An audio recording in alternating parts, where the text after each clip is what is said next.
Hello and welcome back to the Athletic Soccer Show. We're giving this another whirl. I'm Jack Collins and I'm joined by Mr. Sam Lee, live from Buenos Aires. Sam, it looked like the fan zone was lots of fun, but it seems to have quieted down a Yeah. little bit now. Well, everyone's just kind of spread out. I'm walking through a park now, so the data signal's better, and that's why we can do this again.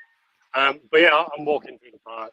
Everyone's kind of on their own separate ways. You'll be able to hear the horns beeping on the cars, which is the kind of thing. That's the absolute minimum you expect, isn't it, for when like a Latin team is winning a football match?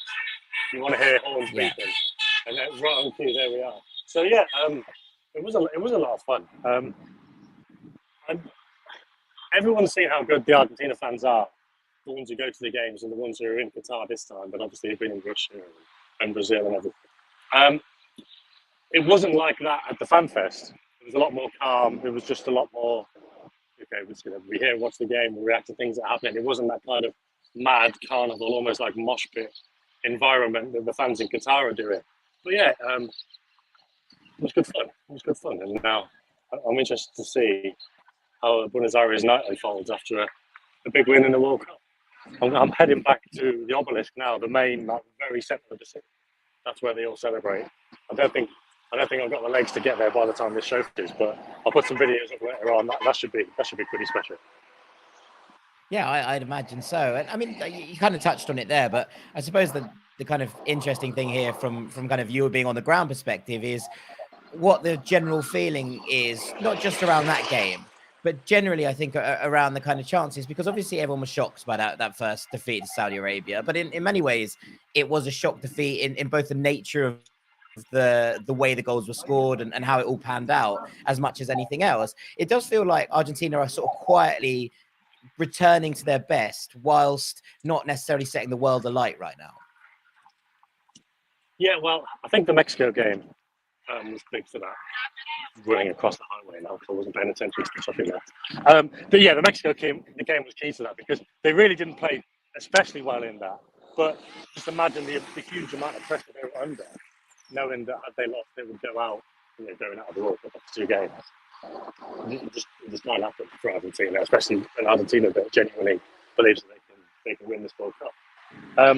So once they won that game, they really did kind of break the back of it. And I thought against Poland, it was one of the best performances, team performances, of any team I've seen so far at the World Cup. So it was interesting to see how they were today. And yeah, you could say didn't really set the world alight. They relied on that Alejandro Martinez tackle and the Dibu Martinez save at the end to kind of keep them in it.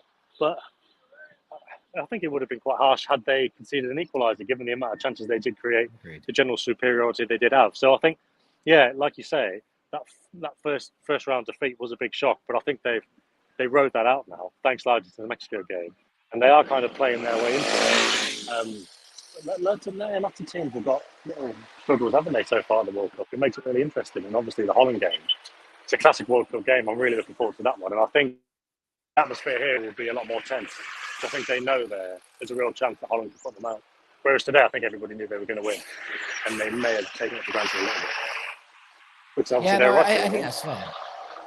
Yeah. Yeah. We look at these kind of things, and I suppose one of the interesting storylines developing out of this is Lautaro Martinez, who obviously started the tournament as the number 9 in inverted commas. For this team was kind of seen as the main goal scoring threat, and kind of off that back of that first game, he's lost his place in the starting 11. He came on today, 3 chances really put on a plate by Lionel Messi. What's the feeling around him? Because it does feel like Lautaro is one of those players that you get going and he's great, but when he struggles, those struggles can last a while, and that's really not what you want at the sharp end of a tournament. No, well, I think generally speaking, he's a streaky striker, isn't he? And he's obviously in one of his bad streaks at the moment. Some historically bad misses, really. Having arrived yesterday morning, I haven't really got a feel yet for exactly what people feel for him here. On the news this morning, they were saying that the only doubt in Scaloni's lineup this morning was whether it would be him or Papu Gomez, and obviously in the end it was Papu Gomez. And going into the World Cup, they had a pretty settled team. Everybody kind of knew who was going to be called up. Everybody more or less knew who was going to start.